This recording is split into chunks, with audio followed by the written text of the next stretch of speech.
I actually came into the field of wine not because my parents were wine drinkers, but because I was actually given a microscope when I was 12 years old. And I heard about these things called yeast, and I wanted to look at what they looked like under a microscope. And they said, well, if you want to look at yeast, you have to start a fermentation. So I picked some blackberries and fermented the wine and took a sample and brought out my microscope, and there they were, the little yeasts. And I've been having those yeasts work for me ever since.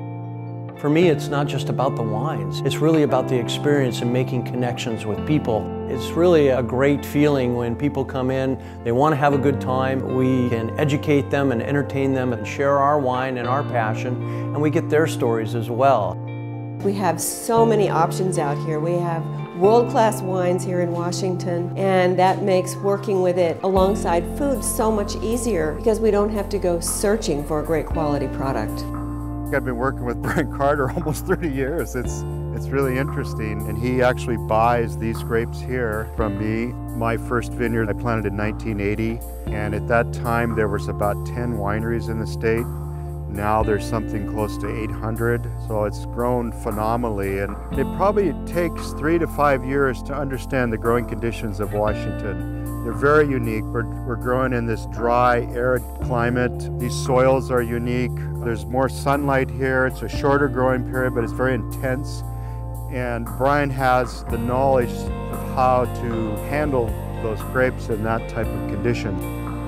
We actually have a dozen different vineyards. They're located in 6 different appellations within the state, so pretty diverse climate areas, some cooler, some warmer.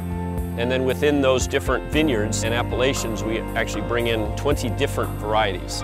It's fair to say that when you start working with a new variety, you really have to figure out how it grows in the vineyard and how it develops in the winery and how it actually even develops once it's in the bottle.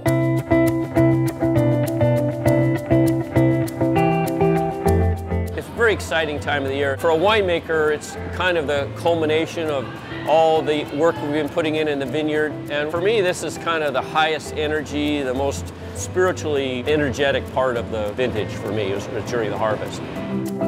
What we're doing is we're processing the grapes. They're going into a large hopper, sends it down into what's called a crusher destemmer, which is separating the berries from the stems. The berries then are gone up through a traveling conveyor where our great crew works on separating what we like to call MOG, material other than grapes.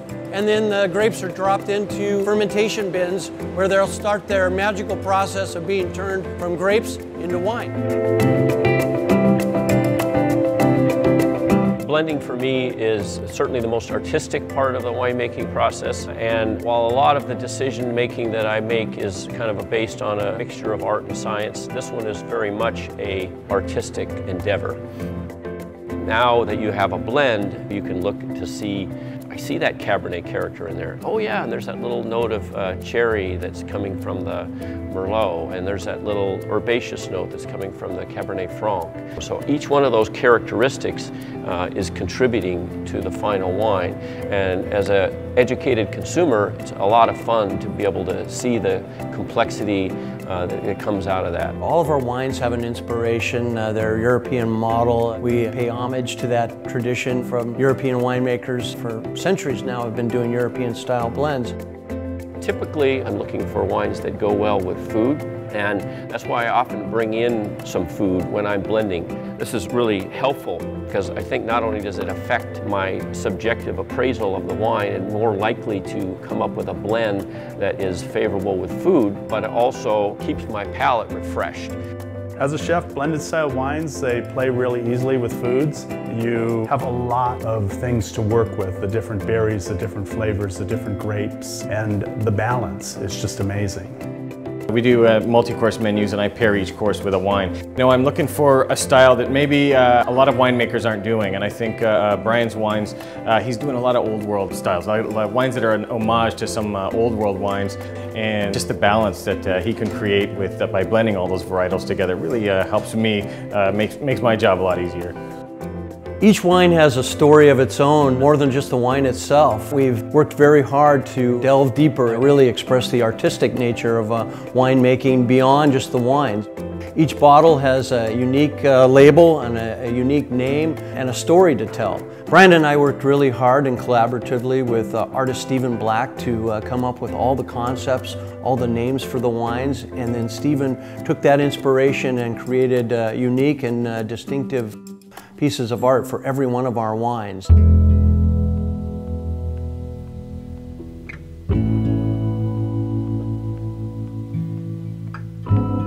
It's very important to us that when people want to buy a wonderful bottle of wine, that they should be able to share that with friends, family, and celebrate life's great memories and moments, big and small. It's really my passion. I enjoy the process of making wine so much and really motivates me getting up in the morning. I love to have people come and tell me that they come to my tasting room and taste the wine, and they love the wines, and they all have their favorites, of course.